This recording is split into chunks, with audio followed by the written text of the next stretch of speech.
debate has led us to is different countries, right? Different races, different rules, different political thought, differences, right? And when you cross that line of you don't believe the same thing as me, it's led to wars, it's led to conflict, it's led to, and so I guess what I'm trying to say is when we tap into our masculine heart, like, does it just, is it our tribes like a good, and I'm not trying to go down, so cut me off if I'm going down rabbit hole here, but it's like what that does is it creates belief systems, it creates tribes, it creates a people group, right? But then there has to be a right and a wrong. So it goes back to that whole idea of truth. Like this is the thing of like Jesus and Pilate. Like Jesus is like, I am the truth. And Pilate's like, quid est veritas? What is truth? Because there's this longing in man's heart to know what is truth. What's the most obscure thing What's the most obscure thing you think you could be good at for a profession? Cornhole. Oh, okay. I think too fast. That was quick. Something happened recently that leads you to believe that might be true. I know, no, not that. I just think like if it's one of those things that I'm naturally pretty good at and I don't play a lot, and I think if I would like get as obsessive on it as I can other things, do you think I'd get pretty you and Marty? Marty's pretty good. No, shout out Marty. Marty's a faithful listener. My guy, just saying, Marty, you're here. Yeah, Marty, you're the man. My guy from college, actually, he might listen. So Peter Brandt is like the best cornhole player. He started a distilling company actually on like the western side of Ohio. So if you ever are over, what's it called? Brandt, name Brandt Distilling. So hit that up. They're awesome. He's awesome, and he's like the best cornhole player I know probably. Wow. So I think if I would have like traction in the cornhole space, I'd probably team up with him. But I don't know if that's actually true. But you said the most obscure thing that I could. I think cornhole. No, about what you? Probably. I have no idea. Wow, that's a good question. Yeah, I don't know why I had a quick response. That's funny. Yeah. You know what it would probably be? Tell me. I don't know. I'm just kidding. I think it would be. Sam, you go first. I don't know. Easy. I have to think about it. Hand model. Sam. I'd buy that pen. Just stay quiet. Everybody stay quiet. That got weird. Why did I have to say I'd buy the pen? It's because I had to fill the space with something, and now I got weird. So awkward. Because I couldn't just let it happen. Pen man. You'd have to do hand tanning. Yeah. You need a great color. Yeah. I'd be a great hand model. Gosh. I feel really weird. I don't think I'd buy that pen. I don't know what I would do with that. Okay. Dude, I have no idea what I think I'm good at, like, you know what it would be? It'd be a contestant on like whose line is it anyways? Like that's the show where you have to guess song lyrics. I'm a baller at guessing song lyrics and songs. Okay. Could you beat Shazam, you think? Like wasn't that a game show for a while? Like where Shazam listens and then like but there was a game show I think called Beat Shazam where you listened and Shazam listened, and if you answered the song before Can I get my gay pass? For this, can I get my free gay pass right now? Say gay comment with that. I'll leave that to Noah. This is. You could be a J. Crew model. Thank you. Yeah, you got like I get behind that. Yeah. Dude, give me 6 months. Give me 20 pounds down. J. Crew. I'm J. Cruz. J. Crew, we're coming for you. J. Crew is calling Noah. It's big money. Big money. Noah's big J. Crew guy. You look right down I've barrel. never done That's that. usually what Sam does. Right down barrel. Right. Don't be a douche. Modern man. He's going to try to create that as a tagline for the show. Okay. Like, I think there's a few taglines we could go for that might be Throw a punch. Yeah, they'd be offensive. Maybe some of them. Don't be a douche. Don't be a That's dick. one of them that would be offensive. Man. I mean, the other ones, throat punch. I just kind of like that one generally. Throat punch is great. That one's good. Throat punch. I punched him in the throat, so that's fair. Yeah, that's true. That's true. Well, that was a good podcast, guys. That was a good podcast. I love it. It's cold outside. You know. Listen here, dickhead. No, it's not. It's hot. Okay. You're coming from Minnesota. See, he's getting a little. No, it's objectively cold. Yeah. No, it is hot. Are we You're speaking? just making things Yeah, up. I don't This know isn't what. even real. Just go through it. Are we doing a thought exercise? Are I'm we trying to set the stage for this episode. Oh, I see what he's doing. Let's just. Wow, you want to good. just jump in? Except for none of Can we that's jump the in? Second time that was good. Yeah, I think so too. I will say this. I would just want to put it out there. Yeah. I've been very grateful in this month that we had 2 weeks of like 40, even got into the 50s. And It was sunny 160. today at least, which is and we've had a lot of sun for February. So I just think it's been a Yeah, we should. blessing and it's going to help us get into spring, which is right around the corner, way better. So we should make like just Seth wanted to Schleter shout and out. count our blessings. I'm for going sure. down to Florida for No doubt. a couple weeks. No doubt. Actually, for a week. I don't know why I said for a couple weeks. For a couple I'm weeks. going down to Florida. Worked for out a a month. I'm going down to Florida. I'm a snowbird. But I'm like, I'm shamelessly trying to get any person I can get to golf with me while I'm down there. So I'm That's like, good. I'm like, hey, Hey, anything you want to? Don't like, really can I- even care if you care about anything, but would Can you we, want to go golfing? wanna go with golfing? me? Can we go round of golf? That's So there was great. actually one guy today that responded to me that He's had down to golf. hit the links. Just He's down to saying. hit the links. figured You know out what I was man. gonna say was I was gonna say you creating an app where you could meet up with random people to golf would be sweet. Not bad. Except for the fact that It would get weird. when you no when you golf they pair you with random people anyway, so you could just go No, golfing and meet that somebody. is true, but the app could Or also maybe get it's weird. not. You Maybe know? it's like not to meet randos at the golf course. Like maybe it's like, hey, They should looking just for create it semi on- cool person to golf with. Yeah. With these interests. Just 'Cause put that you on wanna talk- 'cause you Craigslist. wanna I'm talk sure it about- would be Yeah, great. right. So So it's you kind of like- like Tinder, but it's like Yeah, Yeah. Like, I want to talk about sports when I'm golfing. Yeah. So I don't want to talk about. the first tee. We Mm-hmm. can call it the first tee. Oh, Sam. I'm just saying. Yeah. Here we are. All right, Yeah. turn off the If cameras. anyone This starts is that where and we're makes taking money, it. just support us. You know, become Dude, a the first tee. I got your new business right first there. Now. tee. Wow. Yeah, I do still think it would get weird. But don't forget, I it was think my I think idea. you'd have- It's my idea. Yeah. Okay. So he's gonna get credit. Seems like you want to debate me right now. Yeah, Sam. it does seem like that. I Wow. hate that I just said that. Yeah, it's bad. Okay, well, we've already given the game away, I think, but today we're going to talk about redeeming something. And can anyone guess what we're going to try to redeem today? It's rediscover, idiot. No, it's not. It's not. It's actually not. But so we're going to redeem debate today. Okay, I'm actually excited about this one. So like it. I don't get to take the lead, but I was pretty convicted recently on this. So again, if you're listening for the first time, the idea is that masculinity has things that we're still doing as men that we want to continue to do, but in a different way. And then there's what Frick. is this? There's I'm already just so an distracted. app. Oh, it's Tee Up. Are you kidding me? That's a good name though, and a good brand. Tee Up. That's Well, sweet. listen to this. Connect with golfers throughout the world with similar interests, handicap and much more. That It is exactly what I it. said. That's exactly it. I'm pissed. I think the differentiating Entrepreneurs, factor man. has to be that we're trying to do it in person. So it is like a Tinder. It's What like a is the meetup. most amount of golf It balls is- you've ever lost in one round? Great question. and it's crazy because it's so close. It's called tee up. Tee It's up. so close to It's first like I tee. researched it or something. Oh, so now we know his cards. No, I'm kidding. That is weird. Wait, it's like I'm the owner of this company or something. Well, you know what we could do, You have guys? We millions. could debate if Tee Up would be as good. They've only got as, 1,100 followers. All right, no. Let's create First let's create tee. the competitor. What is that? More than us. Look. more than us. But they're All right, following. all they're right, following all right. more than For they. now, Easy, for now, man. No, for that's now. no. They follow more than they have All followers. right, for now. Yeah. For Okay. now, for now. Here's the last thing I'll say. We could create the market. This is not popular Here it enough. is. Here it is. But we could create the competitor. Yeah, we could. And screw them. Yeah. Big time. Yeah, Tee Up. Good luck. Yeah. They better tee up and get ready for what's coming. Yeah. We Tee up. could- yeah, that's Are we? I got a lot of ideas. We good to go back into kind of like what we were doing before. You think? Okay. great. I don't Thank get you, to Adam. don't get to take lead a whole lot. But we're gonna talk about redeeming. Where did I leave off? Oh yeah. If you're listening for the first time, the idea is that masculinity has things that need redeemed and things that need rediscovered. There were things that men used to do that we should still be doing that we're not, and it needs to be rediscovered.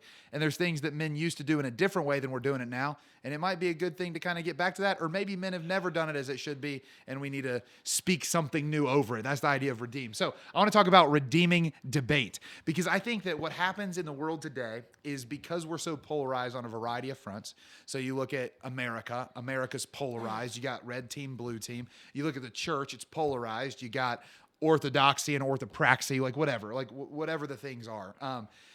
And what ends up happening is we find debate to simply be a platform where I get to convince the other person that I'm right.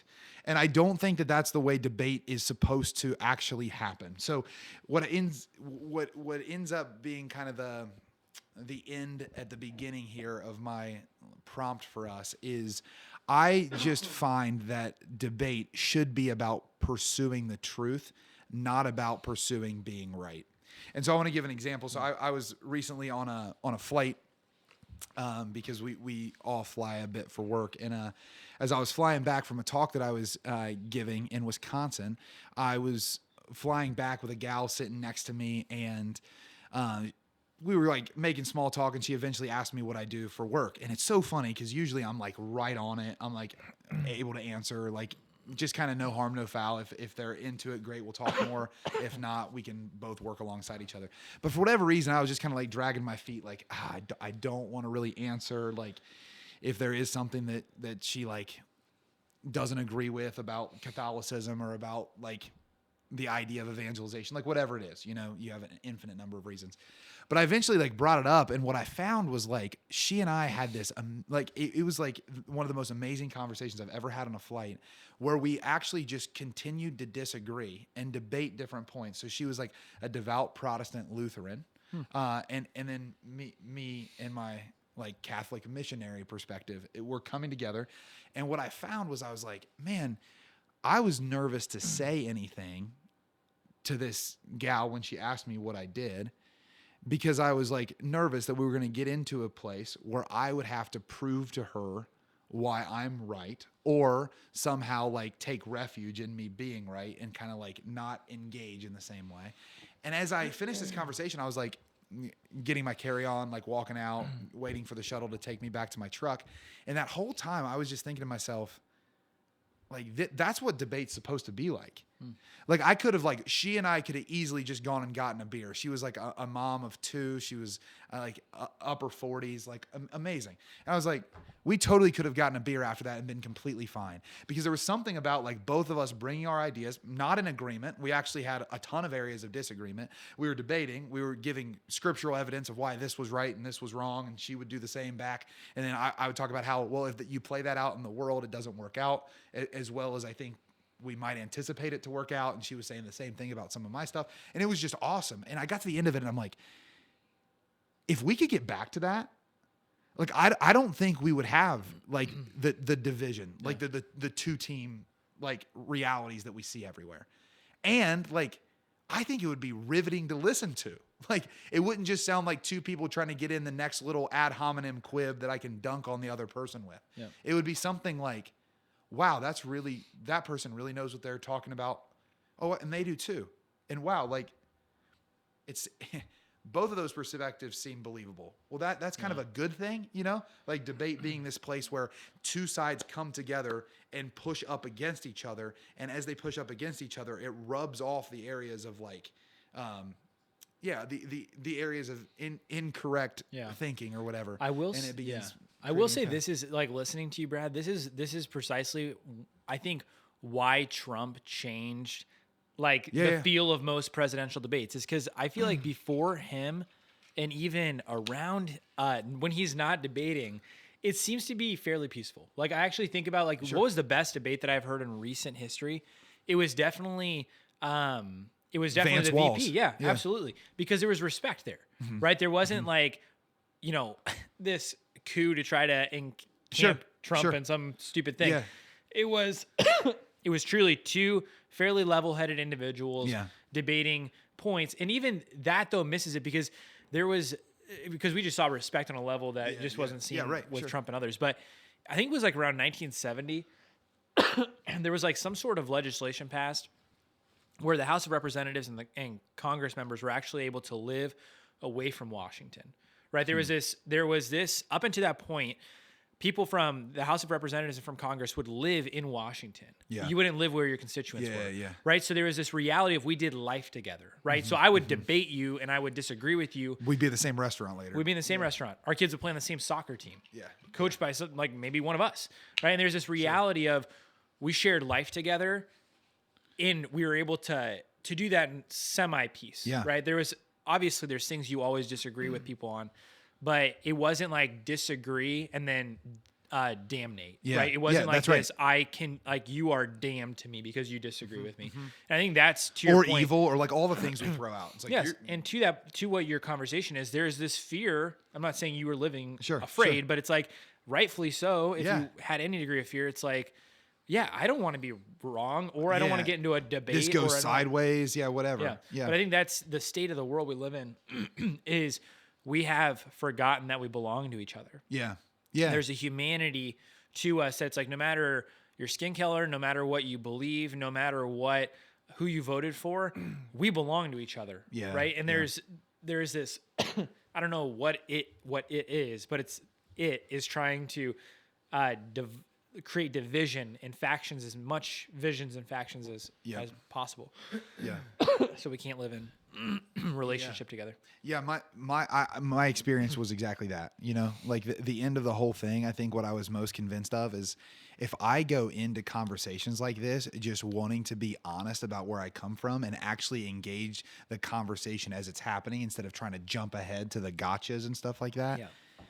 It's unbelievable like how favorable the responses are. Now, yeah, granted, there might be times where it goes sideways, but again, that's not on me. What I'm wanting to do is redeem debate in me so that as others see that as a possibility, debate in general can be redeemed. Because like how else are we going to figure out complicated things unless you debate someone that thinks differently than you know? Yeah, I'm intrigued. I think a lot.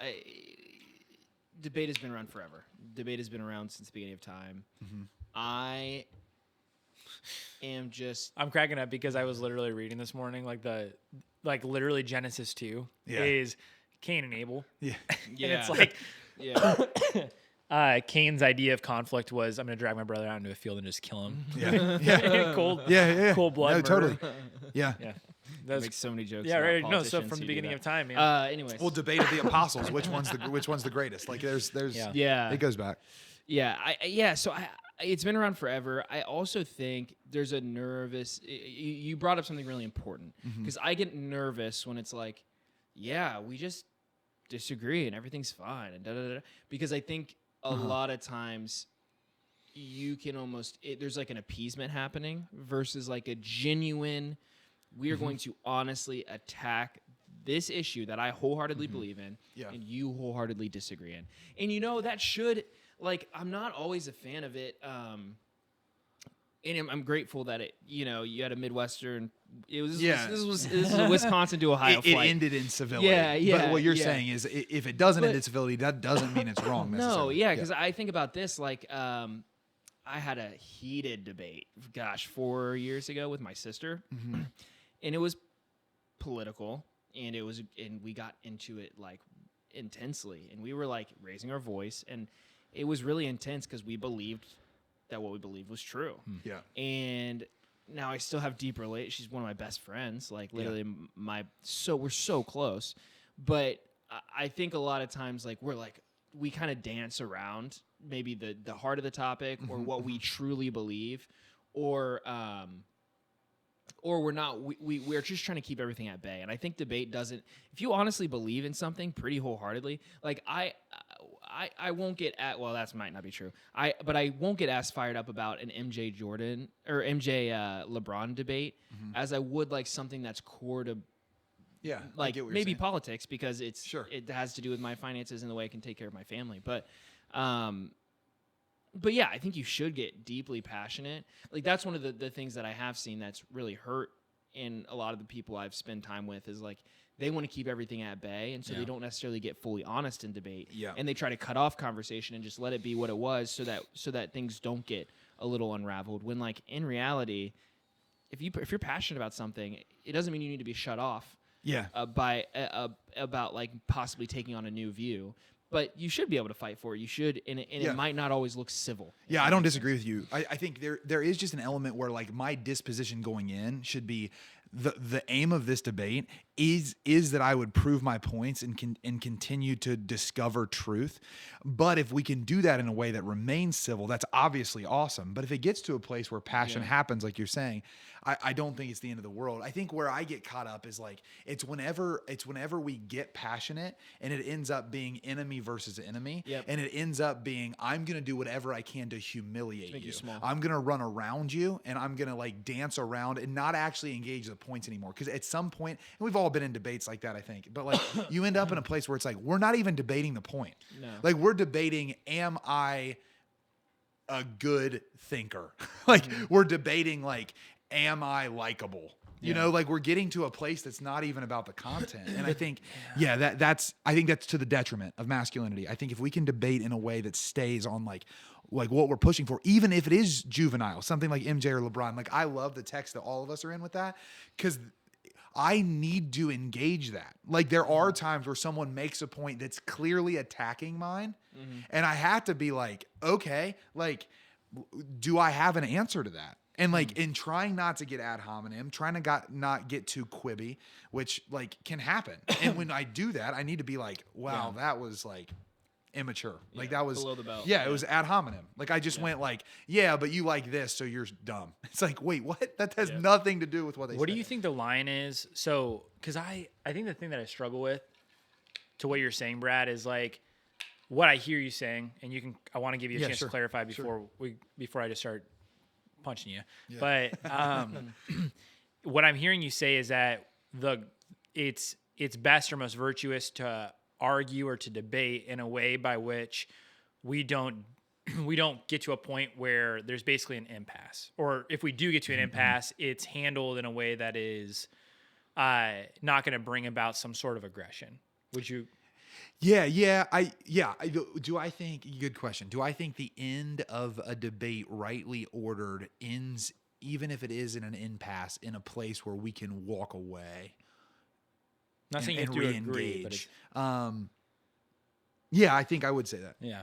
I think the thing that I am trying to, and maybe this is not where we need to go. We don't need to go down a rabbit hole, but what happens when someone crosses that line of aggression, right? So when it's like, this is where I think, okay, this is just the world we live in. And I guess I'm curious of the morality of the world, maybe, of, okay, what debate has led us to is different countries, right? Different races, different rules, different political thought, differences, right? And when you cross that line of you don't believe the same thing as me, it's led to wars, it's led to conflict, it's led to, and so I guess what I'm trying to say is when we tap into our masculine heart, like, does it just, is it our tribes like a good, and I'm not trying to go down, so cut me off if I'm going down rabbit hole here, but it's like what that does, it creates belief systems, it creates tribes, it creates a people group, right? But then there has to be a right and a wrong. So it goes back to that whole idea of truth. Like this is the thing of like Jesus and Pilate. Like Jesus is like, I am the truth. And Pilate's like, huides veritas. Yeah. What is truth? Because there's this longing in man's heart to know what is truth. But I think like there's this reality of everyone kind of lives subjectively, right? Like if this is what Germany believes is the truth, and this is what China believes is the truth, and this is what America believes is the truth, the pursuit of the truth leads to conflict. Yeah, I think it's a good question. What do we come against there? I think it's that there's two sorts of debates, right? There's debates that are debating subjective things. So there are debates where I'm trying to make fact patterns align with my subjective belief about something. So I'm trying to make fact patterns align to why LeBron's better than Jordan. Someone else is trying to align fact patterns to prove why Jordan's better than LeBron. So it's a subjective argument. Yep. I think what you're asking is like, there can be debates about subjectivity, great. Like about subjective things rather, not subjectivity itself. But what do we do with these debates about what is objective? So like, what do we do in a debate on a moral issue that is like a matter of right and wrong? I think even in those scenarios though, like I want to encourage men to come, you guys know me, you guys are in these conversations with me more than most people. Like I'm going to bring everything I have and I'm going to stand my line, and I'm not just going to give in to the other side because at the end I want civility or something like that. But what I will try to do is constantly steel man the other side so I can at least understand where the person's coming from. If what you're saying is at the end of that, if people are agreeing to disagree, I do think that there is part of that does begin to align me with the sorts of people that I want to raise families around. I do think it begins to get me towards the sort of peoples that I want to build communio around. Like, again, not to say that we shouldn't be like, again, within the Christian context that all of us are finding ourselves, not that we shouldn't have a heart for everyone in every place, in every sphere, but there is this reality of locality. There is this reality of like the people around me that are committing to something. For sure. That's really good to share. I think the thing that's tricky for me is I even like wonder sometimes like, are subjective realities even worth debating about? Because I have found myself with that, like the MJ LeBron chat we were in, I found myself exhausted. I'm like, this sucks. Like, this isn't even fun. Like, I'm not trying to say it's not fun because it is fun to like have like relationship there. But I'm like, okay, so every couple weeks someone gets jazzed and says something that was said 3 months ago, and then you come back and say the same thing that you said 3 months ago. Yeah. And it's like with subjective reality, I'm like almost wondering if it's even worth taking my mind space. You know what I mean? Other than just like if the fruit of it's friendship, that's fine.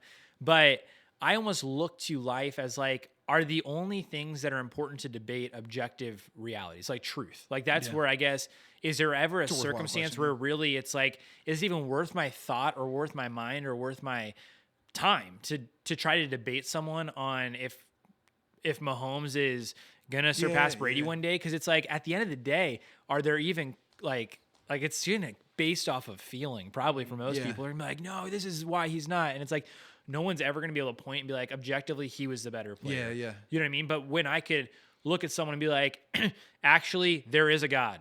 And actually, his name is Jesus. Yeah, I get what you're saying. Disagree with me. Go for it. This is good. Yeah, what do you think? Well, I think is it worth having debates around subjective things? Well, and we can talk about, this is redeeming debate. For me in my life, and this pisses a lot of people off to no end, including sometimes my fiance, I love debate for the sake of leisure. Like, it's fun. It's fun for me. I love the fact that why is it fun? Yeah, go into that. Well, because I liked, to be honest with you, I think one of the biggest things, I heard somebody say this, some doctor, but he said leisure is, and this was a secular guy, I mean, he was just kind of commenting on leisure. He said it's focusing intensely for a period of time on something that doesn't matter. That does something to rejuvenate our brains for some reason. It's focusing intently on for a period of time on something that doesn't matter. And I think for me, I love sports. I love talking about sports. I love having to think, and sometimes I think I love just having to apply the knowledge of watching 4 hours of ESPN every day for the majority of my life. I love applying that knowledge now in my life because I never had any use for it before. So I think those are some of the realities. Like I love debate. When we go on trips together, what do? We stay up until 4 a.m. Talking about stuff that sometimes it matters. Yeah. Sometimes it just doesn't matter, and it's fun. And it's so for me personally, I love debate. Which this requires some relationship with some people where you're not, because it's a game. There's ways that it really feels like a game to me. It feels like a competition almost. I think as long as it stays like you said in truth. Well, and I think but again, I think because we can also ask this. I think we all have about competition in general, right? Yep. Why? And I think one of the reasons why, to kind of your question, Sam, is because it sharpens me. Like I notice how when I am in a debate on a subjective thing, where I'm trying to dominate, where I'm trying to I don't know. For me, there's been a way that I've learned virtue in it, in ways I haven't other places. Because it's just the other night, me and Noah and a guy we work with, Connell, were getting into it, and I had to leave that. No, this shows to the point. No, this is actually helpful, but also I didn't do well to I got kind of tunneled, and I didn't do well to bring the room into it. That is a virtue problem in me, because I got tunnel visioned, but again, I don't get to experience that all the time until I'm in a scenario like that. So that's one of the reasons I like it for leisure reasons too. But I guess to extrapolate it out, I think it sharpens me. The other thing is some of the subjective things aren't sports. And I know that we all talk about that. So that's where we come to. But I think they're how to best raise a family is subjective. Yeah. But I love the idea of debating that. Why? Because I want someone to come in and tell me, hey, I think you're wrong, and here's the areas I think you're blind, and here are the reasons I believe this, and I want to go, no, I don't think I'm blind. I have reasons for that, or maybe not, but I think there's things there. Now again, should we just go out and debate all the time? I think that's where a lot of people are I've gotten so frustrated with the church because all we ever do is apologetics. So I don't know if I'm talking. No, as much I think there, that what you are, if I can just say a real quick thing, I think that what you guys are doing is exemplifying to me why it is important. So you're saying it, but you're not saying it. There's great pride and great enjoyment in using one of the highest faculties humans have, which is reason, right? So what differentiates me from a a monkey who shares 99% of my DNA. It's the fact that I have a mind, that I'm a rational person, that I'm a rational individual who has a soul. But it's this reality that we have reason, and so we can think, and we can critically think, and we can challenge, and we can critique, and we can offer solutions. We can also offer opinions and differences, and that it is and enjoyment. we're responsible for stewarding it. Yeah, like, so it's not responsible for stewarding. I think there is probably some degree of like you're talking about stuff that doesn't matter, right? Sure. And I think but I think there is an importance to engaging our faculties of reason and rational thought. And so that was kind of just a quick side that I don't disagree with what you guys are saying, because I think there is probably value in, there's more value in you sitting down and responding to 3 or 4 different arguments in that chat than there would be in you mindlessly scrolling through Instagram, because one is actually more to your dignity and how you're wired than the other, right? So thinking through an argument is actually more proper to you as a human than it is for you to just mindlessly scroll through something. Well, and it educates me. Yeah. Like that's what I have found, that even the way in my learning style, because I'm so external when it comes to externally processing, I learn so much more because of debate. Right. Because I'm having a conversation, and even the other night's debate, it was funny because it ended, and the guy that we were debating with, he was like, but that didn't even, like, the point that we started with, we didn't end with. I'm like, I love that. Yeah. I actually love that, like, that Brad was a somewhere. little closer to what I believed, and I was actually a little bit more closer to what Brad believed. Like, we started off on polar opposite sides, where he believed something that I just subjectively didn't, or I guess subjectively didn't agree with. Right. And we believed something that he was wholeheartedly opposed to. And we both conceded came a little different closer parts to of each the other. argument and came a little bit closer, and we're more educated because of it. And so I think that's a huge part of it too. And I think this is my outlook, and I think it's the right outlook, which is arrogant. But I like when I get into a conversation with anyone, and I've even had to test myself with this, especially with like faith. My desire has really, and again, I think you can separate work from this. Like sometimes we try to sell products, and that's a good thing, right, for work. But when I get into a conversation with an individual, not outside of work, like my goal should not be in that conversation to convince them of something. I truly believe that. Even as Christians, even in evangelization, I would even say this, that our goal is not to convince somebody of something. If we enter into a conversation in that way, there is no that's agenda driven. And I actually don't think that's effective. I don't think it allows for us to learn anything or genuinely love the person across from us. Like genuinely care for them and what they need, because we're tunnel visioned a lot of times. We can be tunnel visioned. And so I think even in a debate you do have an agenda to win somebody over to your side. Yeah. But I think genuinely just in conversation in life, which I think is where we've gotten to in this conversation, is I think we should actually come into conversations and just be willing to be completely open and hear what somebody says and respond to them and have a conversation. And if we disagree, that's okay. Yeah. That's A-okay. Where is the line of apathy there, though? Like, if that's the thing that I hear you and I'm like, I think there has to be, to some degree, like a conviction or like, I don't think I could. Convinced and conviction actually come from the same root. Yeah, so you're like, a conviction that is, usually a conviction is oriented under the convincing of others. Yeah, I just don't think I could. Yeah. I don't think there's ever something like I think it was in our previous episode, we were talking about something about passion and like the pursuit of like what could be in your life. I just don't think that I ever approach things I care about without some degree of like passion about it, right? So if I'm going to debate someone about Mahomes and Brady, I'm going to come at it from a perspective of I believe I'm right, or I believe that these are like I am coming with the agenda of trying to convince you that this is actually the right. Like I don't. So that's. Or is it the motivation that you're speaking? Well, I think he is talking about predetermining and I think I'm the toggling route a little bit. Okay. So I think I'm toggling between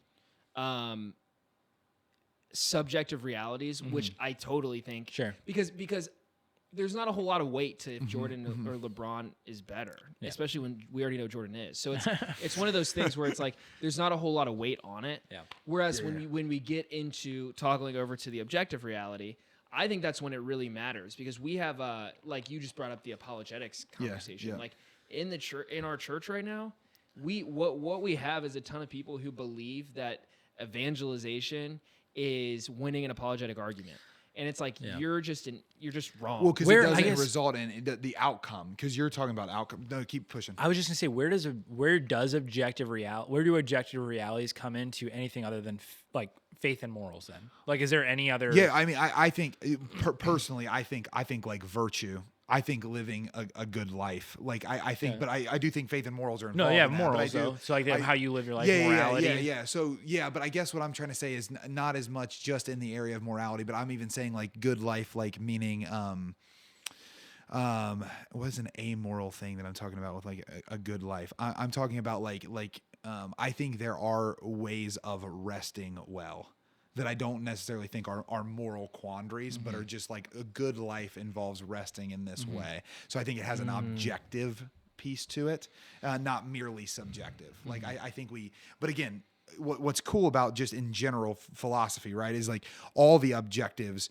are going to be experienced through the lens of subjects. So I can take on the objective truth in a subjective way almost always. But I would say like, I want to kind of reconcile, because I think this is super important, because I think like even if you take it outside of the faith context, let's just say it's someone of really goodwill who's wanting to convince someone of right and wrong, okay? But we can put it in the evangelization context and it works just as well. I do think it would be a problem to predetermine the way that I'm going to move that person to my side.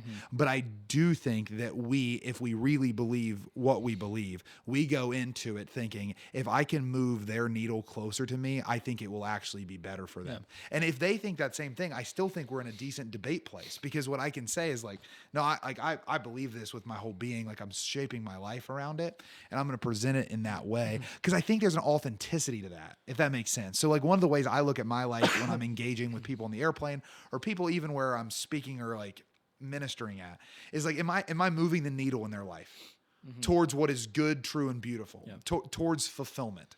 Like, because if I'm moving that needle, I'm doing something right. Now, like that can even be as simple as when I'm going to play basketball, am I competing in a way that's upstanding? Like, I'm not saying that it always has to be my words, but I'm always just asking, the way I assess my life, and maybe you guys will disagree, but it's just, are the people around me like experiencing me in such a way that it moves their needle closer to like, which I think is different. What you're sharing right now, I think is different than maybe what I was pushing no on. Yeah, so please. I think what I hear you saying, and where I think is actually the proper place to be, is what is my motivation? Like, what is the motivation of my heart? What is like, so sure. You coming into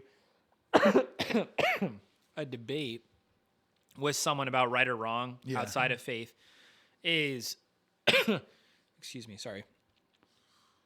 The motivation there is not, I'm going to, like, when you have this mapped out argument of where you're going with them and how you're going to try to manipulate the words they say to get them there. Dominate. No, it's to, I mean, you do have a hope that that they're going to believe in the right and move away from the wrong. But I think the motivation of heart is so key here. And I think because when we look to debate, and where most general people engage in debate, people debate from a place of fear. The motivation is like, I'm afraid. Like I'm trying to cover my ass here. Yeah.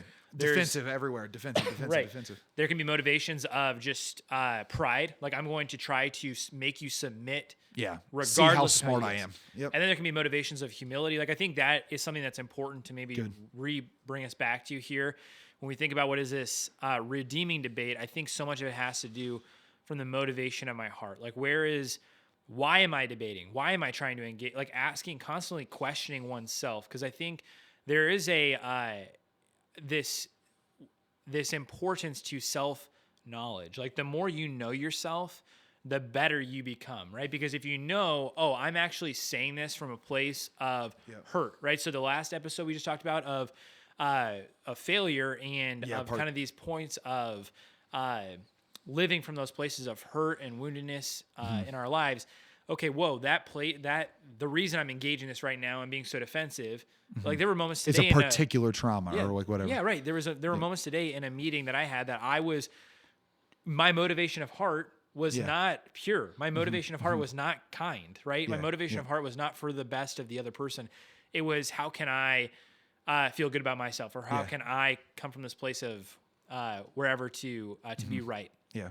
So I think questioning ourselves and questioning the motivation of our heart is very important when looking to debate. Just wanted can I also say, like, I think like the reason debate, and like even to your point, no, like the reason I even think like any of this matters is because I actually think it keeps us away from destruction.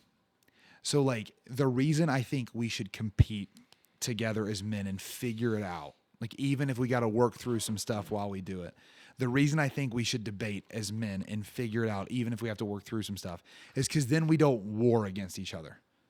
Like that's why. Because then at the end of the day, I don't have to completely obliterate you to move my thing along. Right. I don't make you an enemy. Exactly. I engage you here, and then we keep going. But I even think that same thing, like with the differing objective things we're talking about. Like I want to come before someone, and it's been very, very seldom in my life, and I've been decently public in a lot of the areas of my life. It's been very rare that I've engaged someone that I would have gone into the conversation thinking an enemy, to not be able to find something in them that's humanizing, grounding, and gives me an experience that's like, oh, like that can actually sharpen me. Like legitimately, I've had conversations on college campuses where I give talks where the person comes up and they're like, you hate me, you represent all these things. Like I like pretty negative at the beginning, but I like can come back and like, it's been crazy to me to actually just see like, oh wow, like you're hurt. This is your response to hurt. And as I've matured in my life, I haven't had to get defensive on that. I've just been able to exchange, even like mildly debate, exchange like, oh, actually, like, I don't hate you. Yeah. And actually the things you just said make me feel like you hate me. Well, now we can get somewhere. Like, right? Like, cause that's a debate. That's a disagreement that we're now coming up against, and they can go one way or another with it. But I do think, again, my goal in that moment is let me move the needle for this person towards more wholeness, more fulfillment. I think it's a good litmus test for our lives. Well, yeah, yeah, that's so interesting. I think what you just communicated to is that. So this is one thing that I really try to never do in my life is leave an online comment towards debate, because I think what you just said is really important. That what you're working out is you're coming up to somebody who you could be an enemy, a potential enemy, or you believe them to be an enemy because they believe something different than you.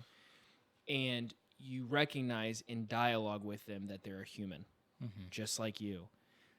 The scary thing that we're in right now is you have everything going on in a virtual reality. So nothing's you're incarnate. not. Yeah, so you're never going to realize somebody's human. You're going to annihilate them and say things you would never say to them in person, because they're not in front of you. And I think that's what's also so important about this is the human reality. Yeah. Like, how do we not war against each other when we recognize that we have a lot more in common than we do different, right? It's the Reagan. A person that agrees with you 80% of the time is a friend, not a 20% enemy. And I would say the majority of humans agree with we agree that we should treat each other well. We agree that we bleed the same blood and have flesh on our body. We agree on these realities of humanity. And if we disagree on a few things, okay. Yeah. The trouble is when it becomes someone's identity, though. Like, that's the thing. It's I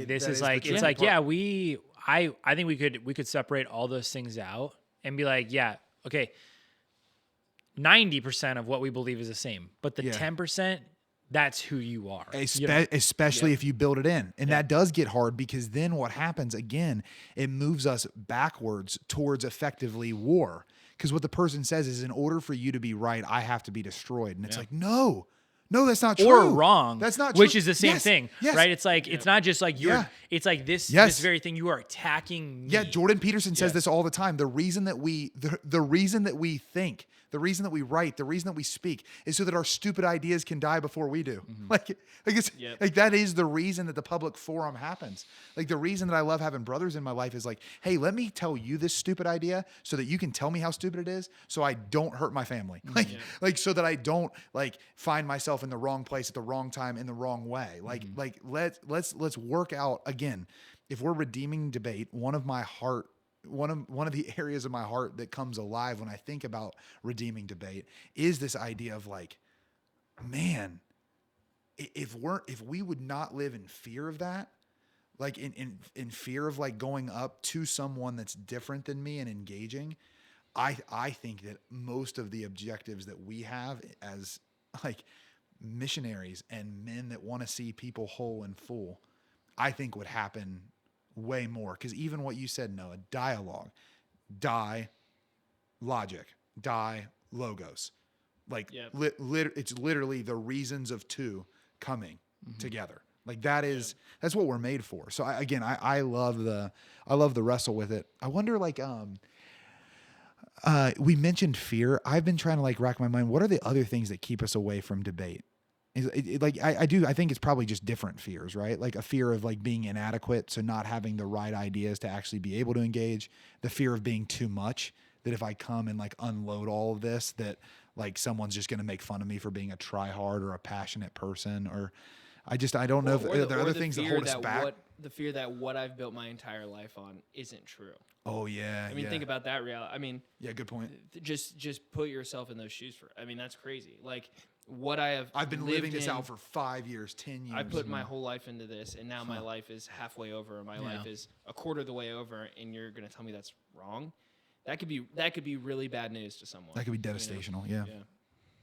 Yeah.